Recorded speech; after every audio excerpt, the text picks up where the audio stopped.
Asia 41 news के साथ मैं हूं आपकी मेजबान आमना आबाद। खबर शामिल करते हैं सरगोदा से। हमारे ब्यूरो चीफ मोहम्मद नदीम के मुताबिक पुलिस के खिलाफ खबरें चलाना सहाफी को महंगा पड़ गया। रंजिश पर थाना अर्बन एरिया पुलिस ने सहाफी कामरान मलिक को गिरफ्तार करके झूठे मुकदमे में मुलविस कर दिया।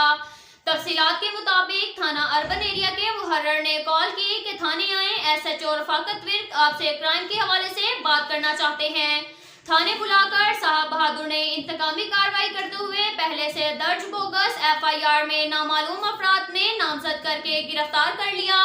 निजी टीवी चैनल के रिपोर्टर कामरान मलिक ने चंद रोज कबल सरगोदा पुलिस की जेर हिरासत में कत्ल के मुलजिमान की सरकारी गाड़ी में बैठकर टिकटॉक बनाने की वीडियो वायरल होने पर न्यूज चलवाई थी और सरगोदा पुलिस की नाकिस कारकर्दगी का पोल खोला था, जिसकी बिना पर कामरान मलिक को झूठे मुकदमे में फंसाया गया। सरगोदा भर की सहाफती तंजीमों ने पुलिस गर्दी के इस वाक़े की शदीद मजम्मत करते हुए IG पंजाब और वजीर आला पंजाब से फौरी नोटिस लेने का मुतालबा कर दिया।